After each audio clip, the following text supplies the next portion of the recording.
السلام علیکم ورحمۃ اللہ وبرکاتہ۔ اسلامک ٹیوٹر چینل میں آپ حضرات کو خوش آمدید کہتا ہوں۔ آج میں دوسری ویڈیو کے ساتھ آپ لوگوں کے سامنے شامل ہوا ہوں۔ پہلی ویڈیو میں آپ کو مخارج کے حوالے سے بتایا تھا، الف سے لے کر جیم تک، کہ الف کہاں سے ادا ہوتا ہے، با کہاں سے ادا ہوتا ہے، اسی طرح جیم تک آپ کو بتایا تھا۔ آج آپ کو بتائیں گے انشاءاللہ ہا سے لے کر را تک۔ تو شروع کرتے ہیں۔ اعوذ باللہ من الشیطان الرجیم، بسم اللہ الرحمن الرحیم۔ پہلے والا لیسن پہلے سٹارٹ ریپیٹ کر لیتے ہیں۔ الف با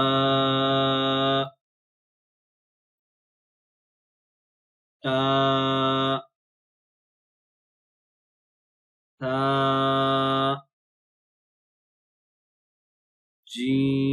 جیم حا۔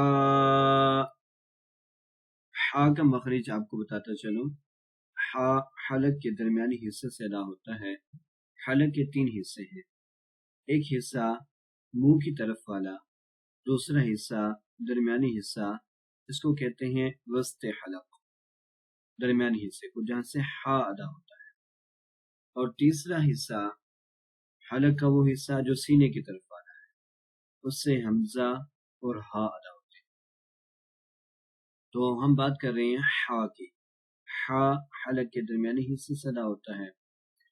جیسے بچوں کو سمجھایا جاتا ہے کہ آپ جس وقت ہا ادا کرو تو ہا آپ سے ادا نہیں ہو رہا، تو آپ ایسا کریں کہ جیسے سردیوں کے اندر بچے منہ سے دھواں نکالنے کے لیے ہا کر رہے ہوتے ہیں، اسی طرح ادا کریں گے تو جلدی ادا ہو جائے گا۔ تو ہا حلق کے درمیانی حصے سے ادا ہوتا ہے۔ پھر پڑھتے ہیں اس کو ہا ہا۔ اگلا ہے مخرج خا۔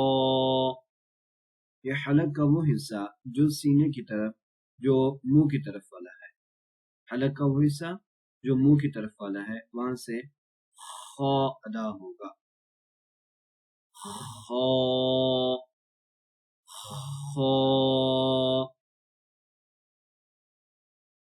دال۔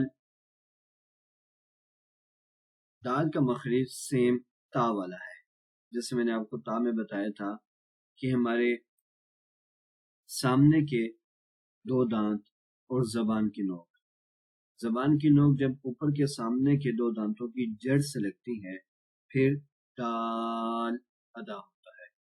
تا بھی وہی سے ادا ہوتا ہے۔ دال دال۔ اس کے بعد اگلا مخرج ہے ذال۔ اس کو بڑی نرمی سے ادا کرنا ہے کیونکہ یہ نرم حروف میں سے ہے۔ تو اس کو زبان کی نوک اوپر کے سامنے کے جو دانت، جن کو ثنایا علیہ کہتے ہیں، اوپر کے سامنے کے 2 دانتوں کے کنارے سے جب زبان کی نوک لگے گی تو پھر ذال ادا ہوگا۔ آسانی کے لیے بتا دوں کہ دونوں دانتوں کے درمیان میں جب زبان آ جائے تو پھر ذال ادا ہوگا۔ ذال ذال، اور اس کو لمبا کر کے پڑھنا ہے۔ اس کے بعد ہے اگلا مخرج را۔ را یعنی ہماری زبان کی نوک اور کچھ سائڈ جب سامنے کے 4 دانتوں سے لگے پھر را ادا ہوگا۔ را را۔ پھر پڑھ لیتے ہیں حا خا دال ذال را۔ شروع سے ریپیٹ کرتے ہیں۔ الف با تا سا جیم حا خا دال ذال را۔ یہ لیکچر انشاءاللہ نیکسٹ لیکچر زا سے واد تک ہم پڑھیں گے۔ ہفتے میں ایک دفعہ انشاءاللہ یہ لیکچر اس چینل پر اپلوڈ ہوگا، اور آپ حضرات سے گزارش ہے کہ آپ اس چینل کو سبسکرائب کریں تاکہ نیو آنے والی ویڈیو آپ دیکھ سکیں اور قرآن کریم صحیح طرح درست لفظ سے پڑھ سکیں۔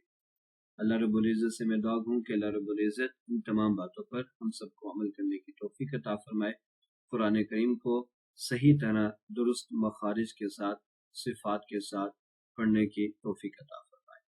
السلام علیکم ورحمۃ اللہ وبرکاتہ۔